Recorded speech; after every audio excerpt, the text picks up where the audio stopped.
গ্যাসের চুলা নামাইয়া চুলার উপরে আমার দাঁড়া করায় রাখে। এমন সময় গেছে রান্না করতেছি, তখন মানে চুলার আগুন সেকা দিছে। এই যে আপনার খুন্তি দিয়ে যে দরজা খুলতে কেন দেরি হইছে। ওনার মানে তরকারি রান্না করছি, রান্না করার পরে তরকারিতে নাকি তেল একটু বেশি হয়ে গেছে।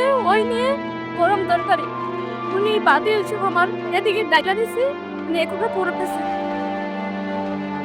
একদিন হয়েছে নাকি কলসিতে পানি শুধু ফুটাইয়া ঘরে আসছে, তুষকের উপরে পানিটা ঢাইলাইছে, গরম পানি।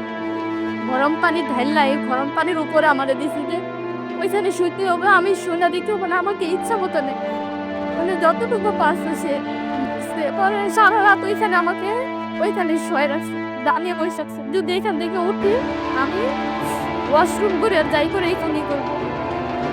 সারা রাত এখানে রইলাম, কিন্তু আমি আবার মানে এত কষ্টের মধ্যে কান্না করলো। আমি কান্না করি কি জন্য, কান্না থামাবে না, আবার বাইরে ফেলবো। আমার সামনে ডেট দিয়া আমার সম্পূর্ণ গা মানে ব্যাটটার প্রত্যেকটা মনে হয় আমার গায়ের ভিতরে ঢুকছে। বাড়িতে গেছি, আমি গোসল করতে গেছি ওয়াশরুমে, আম্মু ওদের কি জন্য গেছে, আম্মু গিয়ে দেয় আমার পিঠের মধ্যে অনেক সুখ দেয়। আম্মু মানে চিৎকার দিয়ে বলতেছে যে এগুলা কি। তখন আমি বলছি যে ব্যথা পাচ্ছি, আম্মু বলে না এতগুলো তো ব্যথা পাওয়া নাই। আম্মু বলতে গেছে, তখন আমি হাওয়া করে কেটে দিচ্ছি, তখনই সবাই শুনতে পাইছি। আরেকদিন গামছা দিছে, গামছা নিয়ে ফ্যানের সাথে আমাকে ঝুলে মারতে ফেলবে, মানে আমার মতো নারীর নাকি বাঁচার অধিকার নেই। তারপরে আমি তুমি ফোন দিয়ে আমি ওইখান থেকে উদ্ধার হয়ে গেছি। আসার পর থেকে আমি এতদিন পর্যন্ত টাকাতে আছি। তখন আমি মানে আগে তাকে আমি ওনাকে ডিভোর্স দিয়ে দিই। দেওয়ার পরে ডিভোর্স লেটার পাওয়ার পরে উনি উগ্র হয়ে গেছে। বিভিন্ন খারাপ কিছু না আমার ছবির সাথে অ্যাড করে ফেসবুকে সার্চে আমার মামাদের ভাইদের মানে আমার বাবা মামা ভাইয়েরা নাকি আমার সাথে খারাপ কিছু করবো, এই জন্য সংসার থেকে দিয়েছে।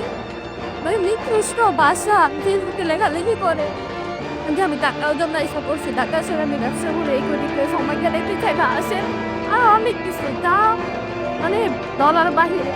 আবার বিভিন্ন নাম্বার দিয়ে ফোন দিয়ে হুমকি দেয় এবং বলে যে তোকে এমন কিছু করছি লাইফে তোর কখনো বিয়ে হইব না, তোকে এমন ব্ল্যাক ম্যাজিক করছি যে তুই নিজে পাগল হয়ে রাস্তায় রাস্তায় করবি, নিজে আত্মহত্যা করবি। আমি বলতে চাই যে এখনো সময় আছে, ভালো ভালো পথে আল্লাহ রাসূলের পথে যাও এবং আমার জীবন নিয়ে যেন আর খেলাধুলা না করে।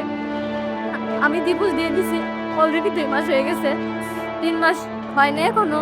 আমার ছবি দয়া করে আমার ছবি আর ছাড়ো না, আমাকে আর জ্বালায়